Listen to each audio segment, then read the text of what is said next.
Okay, hi, hello. I'm Erica Granberg, and I live in Stockholm, Sweden. My name is Hayes Hawk. I'm in Los Angeles, California. Dr. Professor Sudha Reddy in India. My name is Elke. I'm a midwife in Anchorage, Alaska. My name is Hannah Freiwald. I'm originally German. I've been living in Guatemala for the last 31 years. My name is Hannah Darlin, and I'm Professor of Midwifery at Western Sydney University in the west part of Sydney, Australia. My name is Debbie Engelbrecht. I live in South Africa. I'm Cecilia Nakubra from Uganda, East of Africa. I'm a midwife for 7 years. And I've been a midwife for 20 years. I first got into maternal child health in 96 when I was living in Chile. I'm living in Dimona, Israel, in the Hebrew Israelite community. And it's incredibly powerful to witness the birth of a child and the birth of the family and the birth of the individuals in the room. For me, it's the most wonderful, amazing, miraculous honor ever. Our job as midwives is to be Sherpas, not usurpers. For me, it's a sacred place, it's a secret place, it's a private place. And I have the honor of receiving these little babies. I'm in the business of watching universes being created. I mean, there's no better job. Hello, and welcome to the Worldwide Midwifery Podcast. I'm your host, Augustine Colebrook. Our guest on this episode is the esteemed Sudha Reddy from India. She's a graduate of the prestigious Armed Forces Medical College in Nursing. She also has completed her master's degree in obstetrics and gynecological nursing, her master's in philosophy and nursing, and also a PhD. She has a total of 23 international and 16 national publications to her credit. She has organized international and national conferences and workshops and currently sits on the International Confederation of Midwives Regulation Standing Committee representing the region of Southeast Asia. She's a master trainer for helping babies breathe. Sudha has recently been offered a post of adjunct professor at Thomas Jefferson College of Nursing in Philadelphia, Pennsylvania in the United States, and she's a member of several academic bodies and board of studies at various universities as a PhD guide and examiner. I asked Sudha to tell us about how she became a midwife.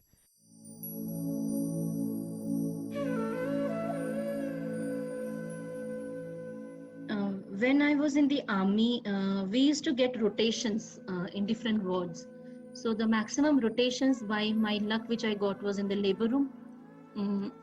Both during my training and during my postings in the Air Force Hospital in north of India, and all the people who used to work in the labor room, they were all married and they used to be very tired coming for duty. So whenever there used to be any delivery in the family unit, wherever I worked, they used to give me a call and say, come and do it. So I was running whole night, managing the women, conducting the deliveries, suturing the episiotomies. And many of my babies, they used to have cord around the neck. And I found it very easy to manage those because you have to just feel them, clamp them, and then the babies to come out. But nowadays, cord around the neck is such a big scary thing. They'd show that to the parents and tell, now you have to undergo a cesarean. When I was a student of midwifery, we had a delivery at the gate of the outpatient department in the auto rickshaw, and my seniors were having dinner then. So I and my batchmate who were on night duty there as nursing cadets, we ran out and we were used to it. We used to do many deliveries on the floor, in the auto rickshaw, here and there. So we ran out with the instruments and baby cloth to cover the baby as soon as it would come out. And in the rickshaw, the head was already coming out. So we delivered the baby, clamped the cord, cut the baby, separated the baby, and one of us held the baby and the other one held the mother by her hand, and we made her walk till the labor room to deliver the placenta because it was very dark there and we were just two cadets. Like, there was nobody to help us. They just told us, go and see what is happening, but we just as precaution took all these things and we delivered the baby safely. It was head was there and the baby was literally out. We took care of the baby, resuscitated the baby, put the mother on the labor table. She was a multigravida Muslim mother, so the placenta came out easily.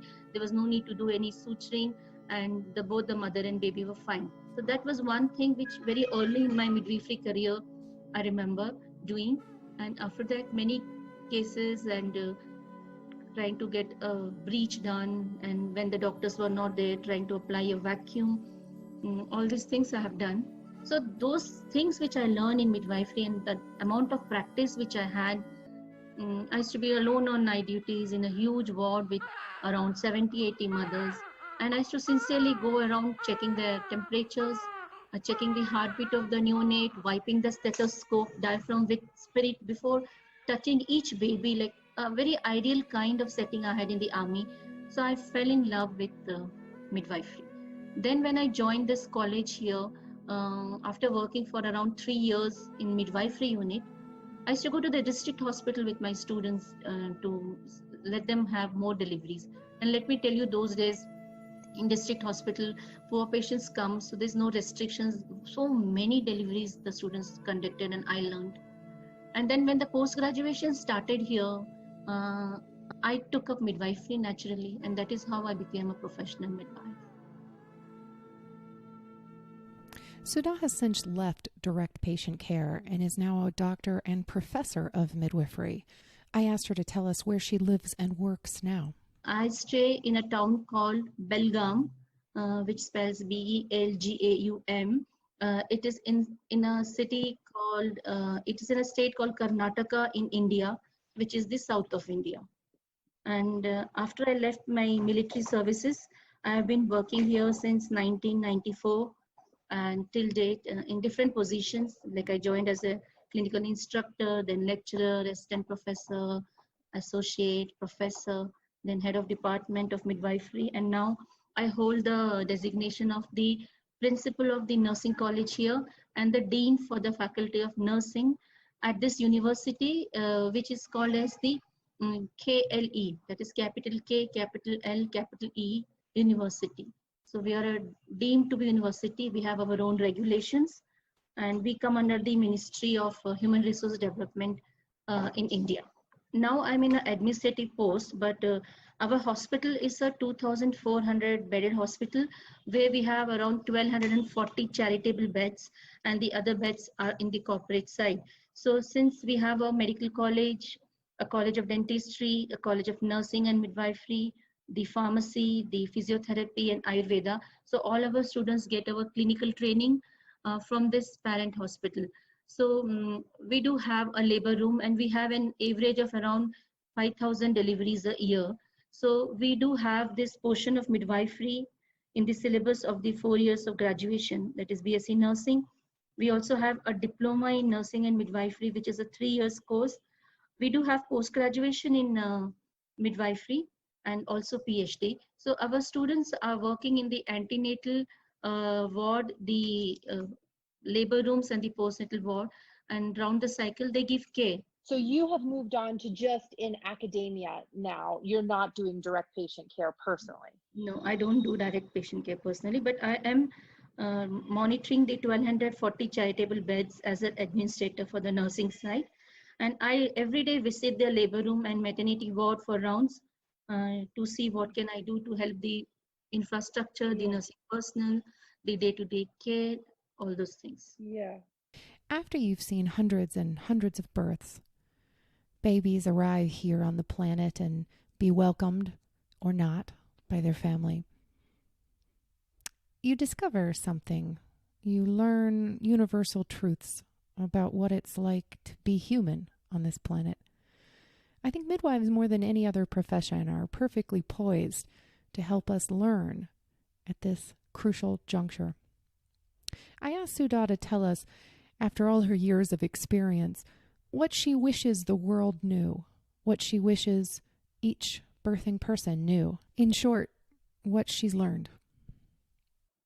I have learned that if you have a normal and positive birth experience, it goes a long way in bringing up your children, the upbringing of your children in a positive way.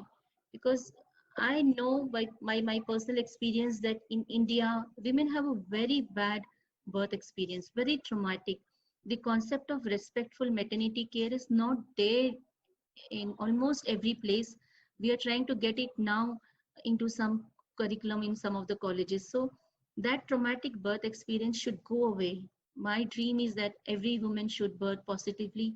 She should have her own decision making in her birth. It should not be forced upon her, and she should not be scared or told that your baby's in distress, so cesarean needs to be done. She should have her own birth choices.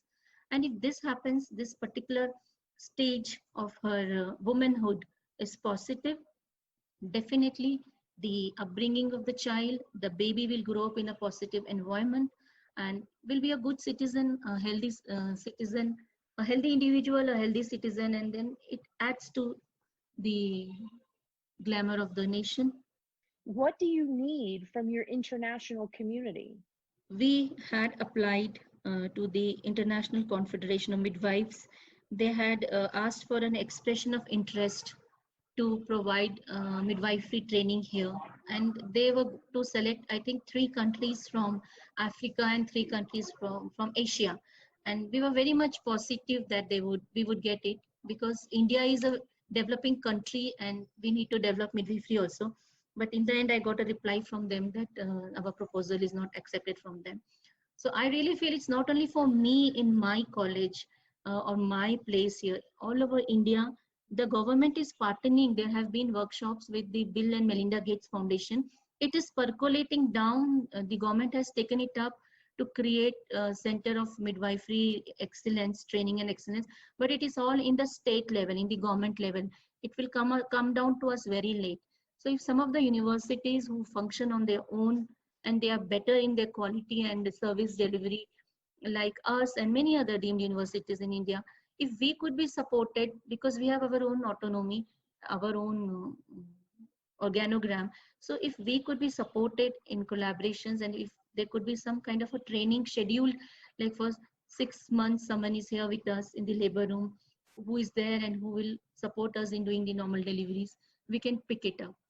So what would be helpful from somebody who is listening to this podcast? What could they do to help? Is there somewhere they can volunteer? Is there some contact? Tell me more about how people can help. People, I can get them connected to the Society of Midwives India, and then I will talk to them about it. And then if there are many volunteers who would like to come to India and be in different parts to help out, then officially and in a proper administrative way, we can have a hierarchy and a project set up where this will happen. See, I can just get in touch with one midwife and then she can come to me and we can start off, but it's not that. It has to really get all over India. Unfortunately, we do not have a separate midwifery council. There is one council called the Indian Nursing Council, which manages both the nursing education and the midwifery education.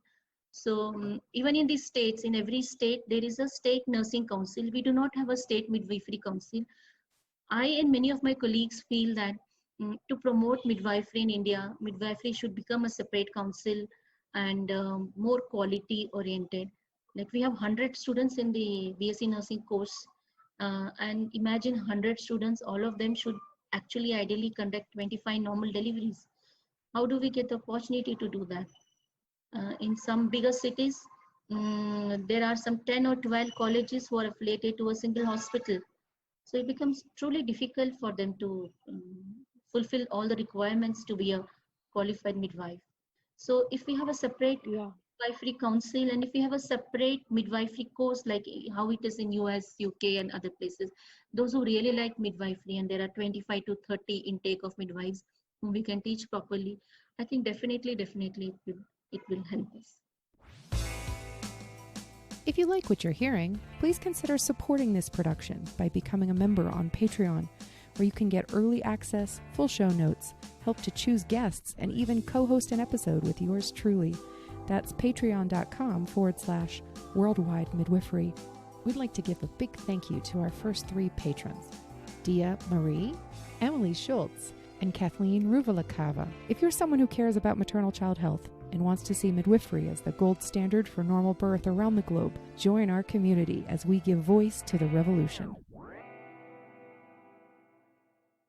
I was working for a WHO project for training the midwifery tutors from high maternal mortality states of India, like Bihar, Jharkhand, and Uttar Pradesh. And those ANM, auxiliary nurse midwife tutors, had come for training to this center in Hyderabad, which is called as ANSWERS, Academy of Nursing Studies and Women Empowerment Research. And we had gone there to help them out, to participate as trainers. And some of them were put in a corporate hospital, and some of them were put in the community. So when I went to supervise them in the community hospital, I saw that there was a mother who was delivering. Crowning had happened, and there was only a dye, that is a traditional birth attendant there, and nobody else there. So I was very amazed by that. I went in and I tried to help her do the delivery. It was a meconium stained liquor, and the baby came out. We tried to resuscitate the baby cried, and it was a female baby. Then I had, oh, it's a female baby, so it has survived because females are stronger. So that's one remote experience which I had, where there were not many facilities for having birth available. There was only one pair of gloves. There was nothing to suction the baby. I had to introduce the orogastric tube and try to section out with a syringe. And even when the episiotomy was to be given for her, there was no local anesthetic. So that was a very bad and sad experience for me. But it usually happens in some parts of India, in the rural India, where facilities are not available. So would you tell me, in those areas of India where there's not facilities, are they mostly having home births? Home births are not reported, but definitely in some of the rural villages, some very low percentage of home births may be happening, because the government of India has done a very wonderful plan where they promote institutional deliveries. So they have identified this 8th or 10th standard pass women from the rural area who are called ASHA workers, that is accredited social health activists. So these are the women whom they train them, and they tell them that they must visit each and every house in the community, identify the antenatal mothers, bring them for regular antenatal checkups, and motivate them and bring them to the institutes for normal deliveries. And they give them some remuneration. So this has paid off in a very good way, that all the women now, almost 80% of them are undergoing institutional deliveries, which can be from a grassroots primary health center, a community health center, to a district hospital level 3 or a level 4 care hospital like ours. But what has happened over the years is, we got all the women to the tertiary care hospitals and 3-tier hospitals, and we do have a lot of private practice in India. There are a lot of private nursing homes mushrooming. So the rate of cesarean sections have gone up very high, almost 50%, sometimes 60%. So I don't know, somewhere we feel that, did we do right that we got all the antenatal mothers get into the institutions for deliveries, and are we as midwives somewhere responsible that we allow the cesareans to happen? So recently there's been a very strong campaign by the Prime Minister of India, Shri Narendra Modi, and they have been, there was a big conference, the NMS CHI conference, where the people from ICM had come and WHO had come, and they have released guidelines to promote normal births in India. So the Indian Nursing Council is also trying to bring up a course in independent nurse midwifery practitioners. And yesterday I read in the Facebook with my friend who attended the meeting that they started it in 6 colleges of nursing in government setup. So I was just questioning her, why not in private setups, because deliveries do happen in private. And we very much look forward to getting some kind of help here so that we can, really have the support to do normal deliveries. Because India is... Yeah, go ahead. Yeah, India is like dominated by the medical professionals. They dominate the whole healthcare delivery system. So even if the government of India initiates training midwifery, we all study midwifery. We have beautiful simulation labs, midwifery labs. But when it comes to actual practice, very few students get an opportunity to do normal deliveries, because there's a big list of medical students, interns, residents, postgraduates. And that is a big challenge for us to really train. So we have somewhere lost the art and science of conducting normal deliveries. And those of us who used to conduct normal deliveries have now all either retired from government or are in administrative posts. So the newer ones have not been trained like us. So there's always a gap between the nursing education and clinical practice. And so what's the plan? How are you going to bring normal birth back to India? Yes, we have lots and lots of activists. We have people from NGOs. They have created a Birth India group. So if you just check into the website Birth India, in every state, in Mumbai, Bangalore, Chennai, Hyderabad, they have these people where some of the midwives who are Indians, who used to work as midwives in US, have come back to India, and they are promoting this normal births. They have birthing villages. One of them is in Kerala, and one is in Hyderabad. There's a very famous obstetrician called Dr. Evita Fernandez. She and one of the midwives, she's Indy Kaur, who was in the Royal College of Midwives, London. They have been constantly working, training local midwives there, and it's excellently going on. And even the government officials visit these centers to take a clue from them how to go about.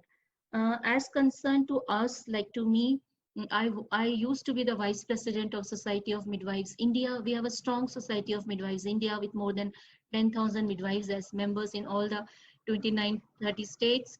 We do a national conference every year and state level conference, and a lot of capacity building for midwives. Every conference has skill stations.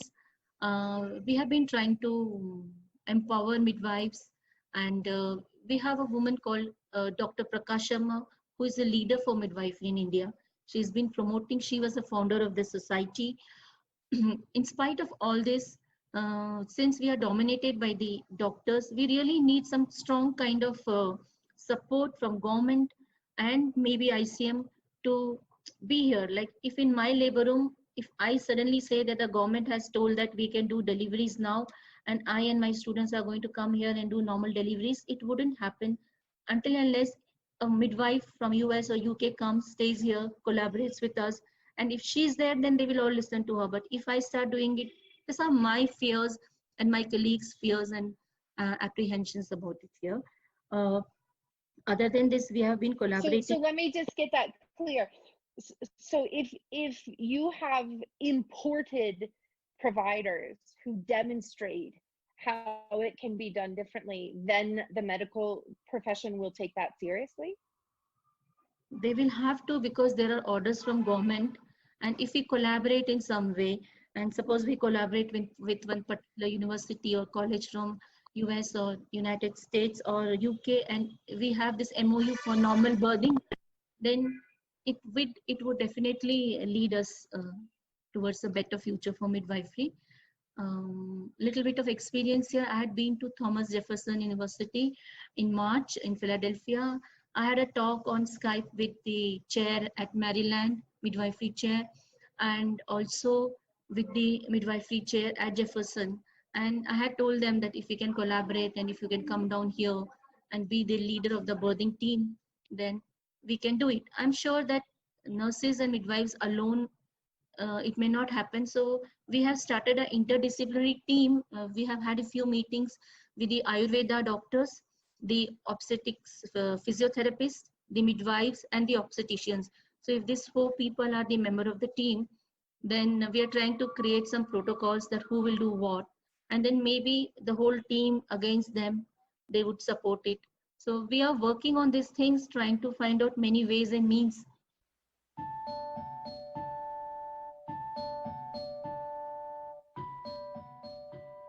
There has been a silent revolution which has started in India for promoting normal births, and everyone, India is a huge country, everyone in their state, whether it is the NGOs who run these normal birth campaigns, they have the birthing centers, whether it is professional midwives like us who try to do the best from the difficult situation in the hospital. We are good in giving, very good in giving antenatal care, postnatal care, neonatal care. Labor monitoring we do, but the opportunity to conduct normal labors, I think I represent the whole of India. Many of the nursing colleges students are not getting. So I wish that ICM in some way can influence the government of India and try to see that the standards of regulation, education and practice which ICM has, the new standards in its website, it makes it compulsory for all countries who are members of ICM to really practice that and promote normal deliveries. It would be an excellent way to promote it in India. Of course, it has started in a very big way.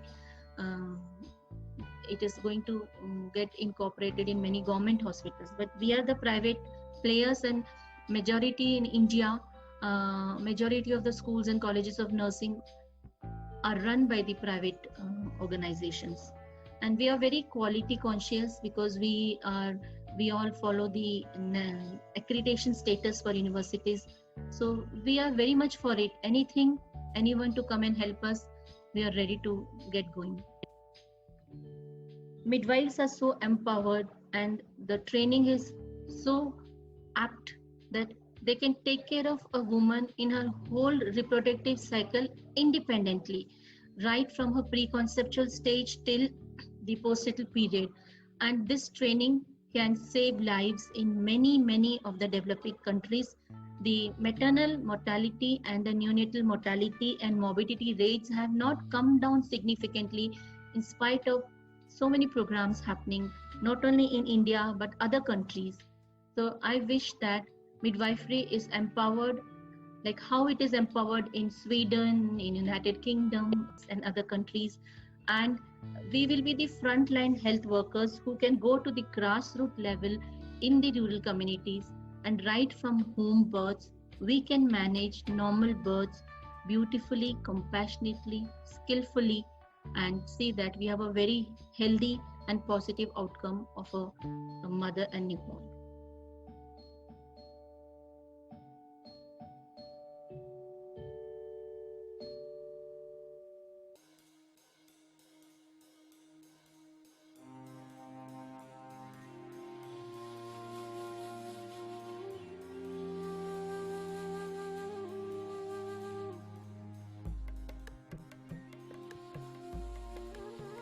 This episode of the Worldwide Midwifery Podcast is sponsored by the book Knock Knock, Let's Talk, A Positivity Guide to Pregnancy. And in this episode, I interview the book's author, psychotherapist, entrepreneur, blogger, social activist, and doting mother, Dr. Ankita Marjali, co-founder of the Argyada online homeopathic clinic. I'm so happy that you're willing to talk to us from the perspective of an advocate. Can we call you an advocate? Yeah, you can say that, because at the end of the day, I think all of us are striving for the same cause, that making the journey of motherhood more beautiful, more soulful, and more meaningful. Like I'm sure that you might have heard from the midwife you spoke in India, that the birth scenario over here is really not good, and women are not getting chances to have their birthing choices. I had a word with one midwife who practices in Tamil Nadu, and I was shocked to hear that the moment the government comes to know that the mother is going to deliver at home, they do not give that child a birth certificate. And I was shocked by this knowledge. I don't know the scenario in my state, because we don't come across these things very frequently. Here, the child care and the pregnancy is dealt by doctors, gynecologists, and obstetricians, and they offer choices, but usually those are lead choices. For example, as simple as cord around the neck, they prefer cesareans, and it is one major cause where even the expecting mother feels that okay, the baby would be strangulated inside the womb. They don't have that kind of knowledge that they can deliver normally, and there's no problem delivering a baby having cord around the neck. So it's amazing how much people don't know, right? Actually, they don't know because they are not informed. They don't have that knowledge, and because they are busy in their own lives, taking their professions ahead, or doing their household chores, but they're just taking pregnancy as it comes. They're not thinking over it. They're not they have no knowledge about what is happening inside. So tell us a little bit about what you do and what you're trying to do to change this scenario. I am a doctor by profession. I'm a homeopathic physician and a psychotherapist and counselor. I'm a philanthropist, a mompreneur, and I've come up with this book wherein, the expecting mother talks to the baby in the womb to create a wonderful prenatal bond and to make pregnancy more soulful. There is information written about what are the kind of changes which the expecting mother may face in that particular week, and positive affirmations are stated. I'm trying my best through social media to get in touch with expecting mothers, wherein they know that pregnancy should be made more soulful and more beautiful, because at the end of the day, you are creating a new generation which should be more conscious, which should be more informed, which should feel loved and wanted. Many a times you don't give that kind of importance to the baby in the womb and your health as well. And that is one major reason that once the babies are out, somewhere the connection which should be felt with the mother is not felt. There are many mental health issues. There's postpartum depression, and the babies feel that they're not wanted, and they feel that that bond is somewhere missing. The soul part of the pregnancy, and pregnancy changes a woman, birth changes a woman. It makes a woman more complete. So the emotional and the spiritual part of it is somewhere left these days. So I'm trying my best to educate people, educate women, that they can make these 9 months more beautiful and more soulful. And it can be a transition in the woman herself, because the positive qualities which the woman will teach the baby in the womb will be imbibed in her as well, because she is reading those affirmations. She will try to adapt what is written. She will try to create an atmosphere wherein there is positivity, there is love. Yeah, that's amazing. That's so beautiful. So how did you get interested in this? What made you decide this was your mission? Honestly talking, I have been practicing since around a decade now. When I was expecting my first baby, that was the time when I was in my 3rd trimester. And back in India, when you are expecting and when it's your 3rd trimester, they hold a very big baby shower. And I had one of the best baby showers ever. And the next day, after my baby shower, when half of the town knows that I'm expecting, and they'd been here to bless me and shower their love on me, because this was, the first 3rd generation child.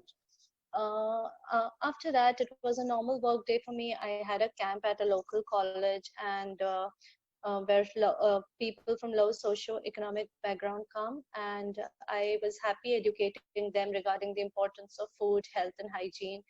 And when I returned from work, I just felt I had a habit of talking to my baby and conversing back then also.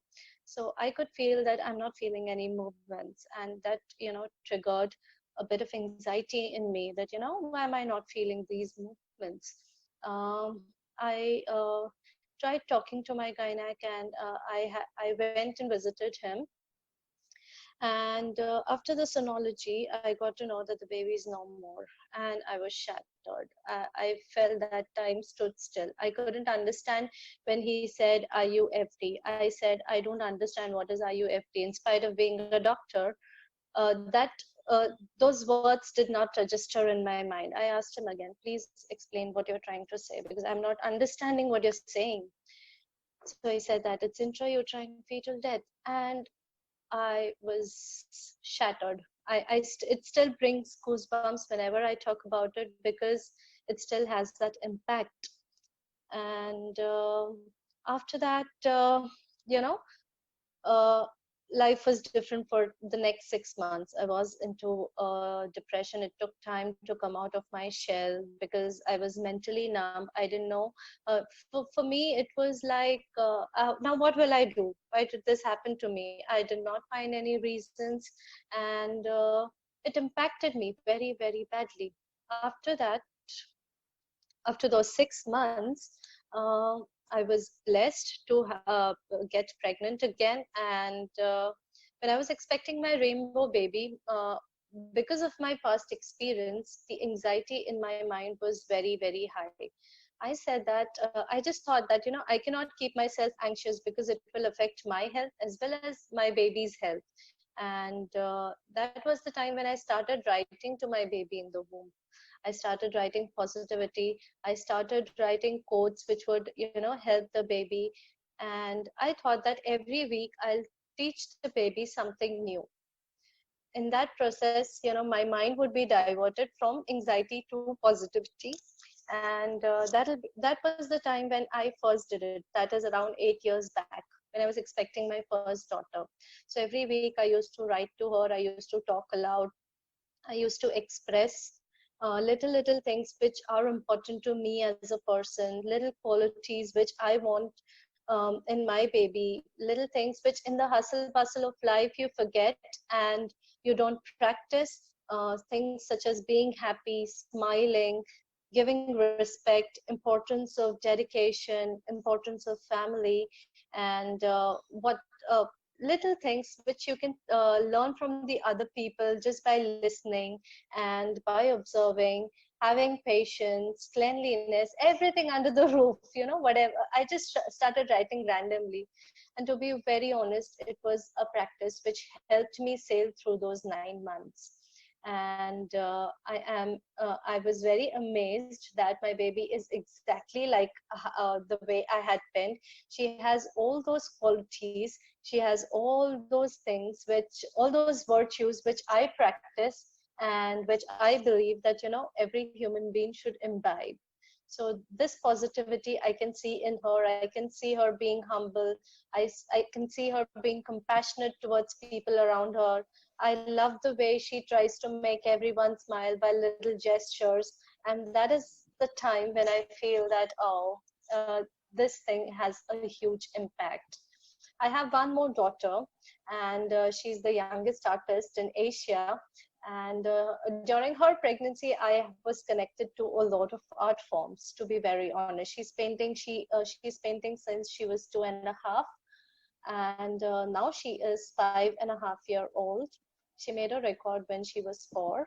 And that is the time when I felt that, whatever you are doing, when you're expecting, all those things have a very deep impact on the baby. I started researching, I started studying. That is the time when I came across some beautiful articles and books wherein this, there are many people working on this.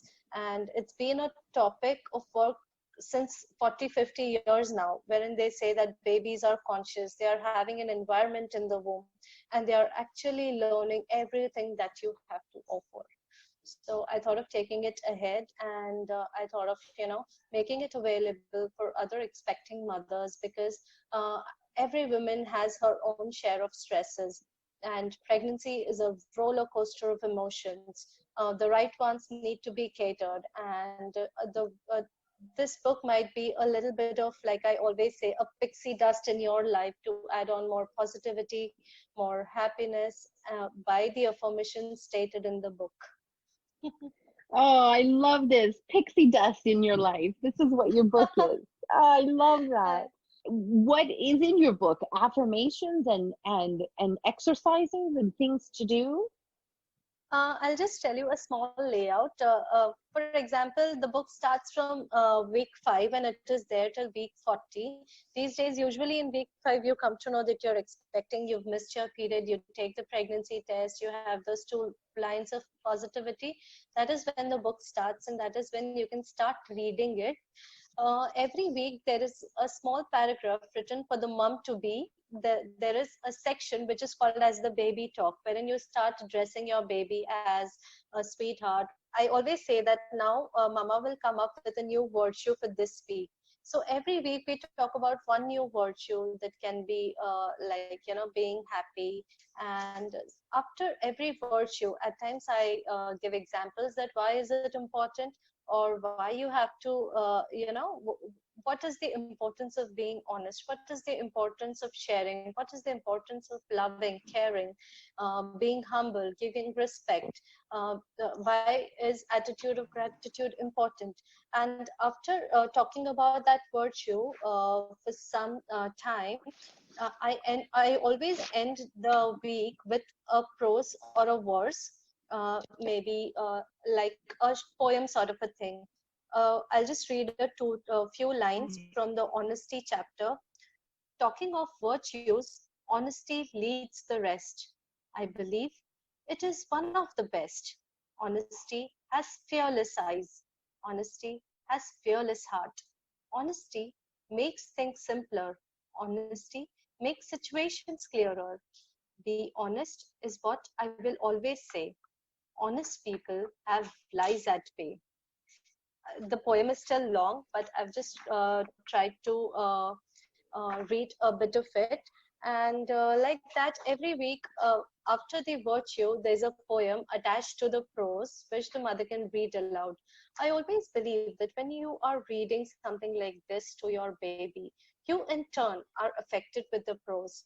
When I am preaching my baby honesty, I in turn would, behave honestly. That is how I feel, because you are bound to behave in a particular way. So, for example, the attitude of gratitude. If I am teaching the baby in the womb to be more humble and to be more grateful for all the blessings we have, I will also feel that gratitude in my heart. It will change my perception as a person. It will change me to be a more better person. That's amazing. I love that. Well, thank you so much for sharing about your book. Will you tell us a little bit about, you said in the beginning that the government is not offering birth certificates if someone chooses a home birth. Is it hard to find a midwife? Is it hard to find home birth? What is it like in the hospital? Tell us a little bit more about what Indian women go through. See, usually this piece of information came across to me yesterday itself, that it is happening in the state of Tamil Nadu. The other parts of India, I'm not sure whether the scenario is same. Back in India, there are many villages which do promote home birth. Like, in the Western countries, they are called as midwives. In India, they are called as dais. And these daimas help you deliver at home. But that scenario is there only in the most remote villages. In the cities and towns, we have PHCs, that is primary healthcare centers, which is again a place where the women can deliver. These places are places where again normal delivery is more common. I'm talking about the metro cities and the upscale towns, where a normal delivery has become a rarity. The ratio of cesarean sections have broadly increased, and the major reason being time. Time is one factor wherein people feel that it is more safe to deliver the baby through a cesarean section, because there would be no complications and it would be more easier that way. You know the time, and you're more mentally prepared, and it is pre-decided, and there is no other problem. That is how it is quoted. And yes, the scenario is very, very different back in metros. More and more people are delivering through cesarean sections than giving birth vaginally. That's just crazy. I can't believe it. It's happening all over the world, this increase in cesareans and midwives being replaced by surgeons. It's really crazy. True, but that is happening, yeah. So were you able to have the kind of birth that you wanted? Not really, to be very, very honest. after losing my first baby, that baby I had delivered vaginally, and I was in pains for more than 24 hours. When I was expecting my second baby, at that time I was detected with gestational diabetes. Though it is not a cause for cesarean, I did have false pains for around 3 or 4 days. And after that, my anxiety shooted up because the fear of losing a child at a later stage of pregnancy was somewhere there. And to be very, Yeah. very honest, I had that fear that what if I lose my this baby as well. In Yeah. spite of affirmations, there was a very, very weak moment, and I recall it very clearly because I had that fear again, and there was a moment wherein I could rewind everything that happened on that day. I could rewind that, the movements are not being felt, and all those things were like a revision, and that triggered my anxiety all the more. I felt that I cannot lose this baby. It is too precious. I have the, the emotional attachment and the dread of losing the previous baby was very much afresh. And that was the time where the movements were also less, and the NST was also not promising. So we decided on a cesarean because the anxiety, like I said, was the anxiety played a major role during that time. And Yeah. yeah, I did wait for 4 days, but the fifth day I was like, I don't think so. I can wait anymore, Yeah. So then we decided on a cesarean section. No doubt I was informed. I said, are there opportunities for women to have what we call a vaginal birth after cesarean, VBAC? Yes, there are opportunities. The doctors always inform. I mean, not all doctors, to be very, very honest. There are few doctors who inform, and there are few doctors who say that, since the first child is cesarean, we can decide on a second one. But there are few doctors, like my doctor had informed me that there are chances of a vaginal delivery after a cesarean section. Yeah. I think the government or anyone can do to make birth better for women in India? There are certain governments who are actually working on it. I happen to meet Dr. Chabra, who belongs to an institute back in Sevagram, and we met in Dubai for a midwifery and gynecology conference, wherein she said that yes, the scenario is much better in the low socio-economic backgrounds, wherein the doctors are preferring, the primary healthcare centers prefer vaginal deliveries only. The ratio of cesarean has increased only and only in metro cities because of the population, because of the time constraint, because it gets easier for the doctor to, obviously normal delivery takes a lot of your time, whereas cesareans can be planned and it saves a lot of your time. So metro cities are facing more of cesarean.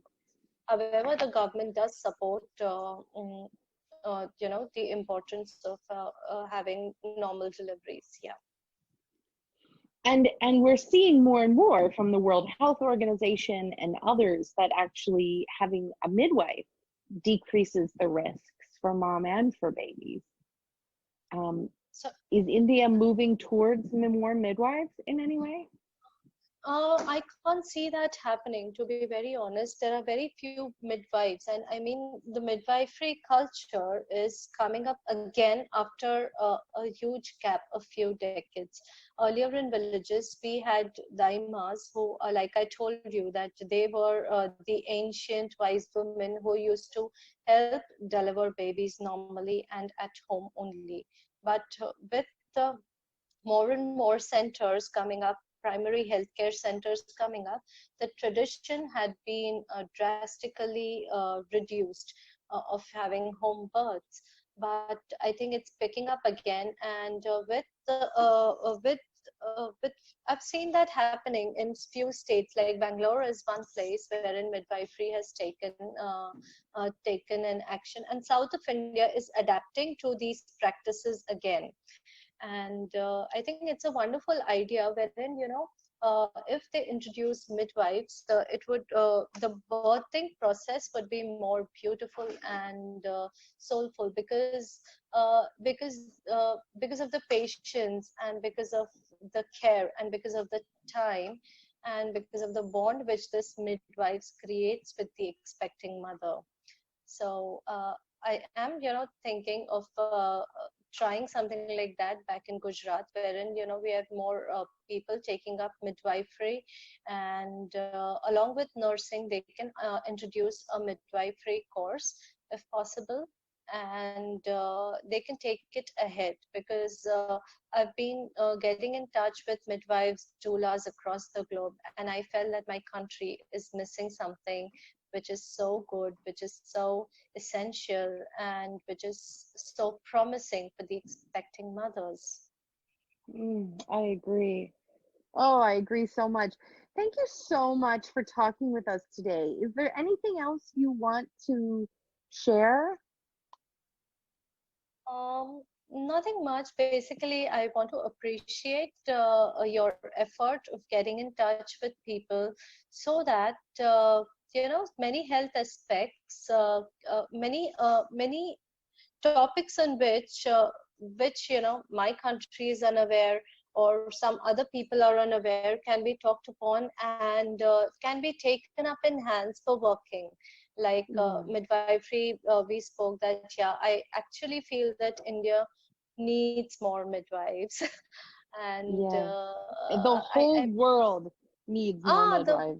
You can say that, because it's been like past 2 months that because of my book, I'm getting in touch with so many midwives, and I really feel that you are making a difference, a major difference in an expecting mother's life, by the emotional support, by not only the emotional support, but even educating the women about the right birthing choices, educating the women about the science behind it, and about the spirituality behind it. It's a wonderful job, and the amount of patience that you women carry, it's appreciable, and I'm awed. It's so inspiring. I've been reading stories from midwives across the globe, that how they delivered, how they were there with the couple, and the transition of a woman to a warrior, to a mother, during birth and during these 9 months, is something so very beautiful, portrayed by all you people, and it's very very inspiring, seriously. I know. Aren't midwives the most amazing? Midwives are my favorite people. I can see that. Yeah, they're just amazing. They're amazing. And to be very honest, the idea of connecting with all these midwives was one, that you could understand the soul behind my book. I have been in touch with various gynecologists and obstetricians. Though they appreciated the book a lot, they felt that, how much will it help? They had that question.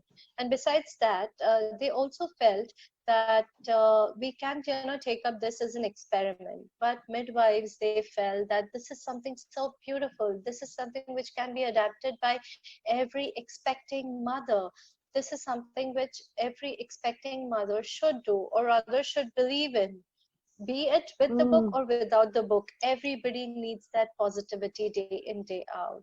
And these were the things which I got to learn from the midwives, and I felt so very humbled. I felt so very overwhelmed with emotion, and that is when I felt that this group of people is something which an expecting mother, if connected correctly, will have one of the most beautiful moments in those 9 months. Even the delivery will be one which would be like, which will stay with the woman for the years to come.